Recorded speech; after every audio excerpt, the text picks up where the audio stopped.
2021 সালের কোপা আমেরিকার ফাইনালে চিরপ্রতিদ্বন্দ্বী ব্রাজিলকে তাদের ঘরের মাটিতে 1-0 গোলের ব্যবধানে হারিয়ে 29 বছরের আক্ষেপ পূরণ করে আর্জেন্টিনা এবং মেসি নিজের প্রথম শিরোপাটা পকেটে পড়েন। তারপর থেকে দল আরও শক্তিশালী হয়েছে, তবে আর্জেন্টিনা কিছুটা ব্যাকফুটে চলে গেছে, যেটা বয়স ভিত্তিক লিগে, কিন্তু ন্যাশনাল যে ফুটবল দল সেটি অত্যন্ত ভালো খেলছে। তারপর 2022 ফুটবল বিশ্বকাপের ফাইনালে ফ্রান্সকে টাইব্রেকে হারিয়ে চ্যাম্পিয়ন হয়েছে মেসির দল। পরবর্তীতে আবারও 2024 কোপা আমেরিকায় চ্যাম্পিয়ন। এখন লক্ষ্য আর্জেন্টিনার ওয়ার্ল্ড কাপ বাছাই পর্বের শীর্ষস্থানে থেকে শেষ করা। সেই হিসেবে ফিফা উইন্ডোতে আর্জেন্টিনা 2টি ম্যাচ খেলবে ওয়ার্ল্ড কাপ বাছাইয়ের সেপ্টেম্বরের ফিফা উইন্ডোতে। সেই ম্যাচগুলোর সময়সূচি আমরা এই ভিডিওর মাধ্যমে দেখে নিব।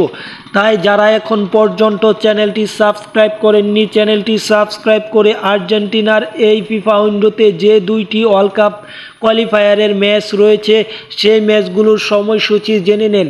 এই ফিফা উইন্ডোতে আর্জেন্টিনা যে ওয়ার্ল্ড কাপ কোয়ালিফায়ারের ম্যাচগুলো খেলবে তার সময়সূচি।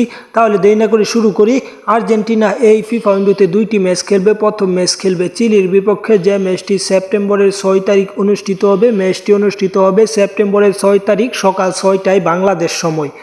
পরবর্তীতে সেকেন্ড ম্যাচ যেটি খেলবে সেটি কলম্বিয়ার বিপক্ষে খেলবে, সেটি আর 5 দিন পর 11 সেপ্টেম্বর সেই ম্যাচটি খেলবে। সেই ম্যাচটিও হবে রাতে, সেই রাত বলতে বাংলাদেশের সময়ের শেষ রাতে বলা যায়। সেই ম্যাচটি অনুষ্ঠিত হবে আর্জেন্টিনা ভার্সেস কলম্বিয়া 11 সেপ্টেম্বর রাত 2:30 সেই সময়ে খেলা দেখাটা বাংলাদেশের মানুষ কিংবা ভারতের মানুষের জন্য অত্যন্ত বিপজ্জনকই বলা যায়, কারণ সেই সময়ে গভীর ঘুমে থাকে বাংলার মানুষেরা। যাই হোক, আর্জেন্টিনার ফুটবল দলের এই ওয়ার্ল্ড কাপ কোয়ালিফায়ারের এই যে সেপ্টেম্বরের ফিফা উইন্ডো, এই সেপ্টেম্বরের ফিফা উইন্ডোতে 2টি ম্যাচই খেলবে।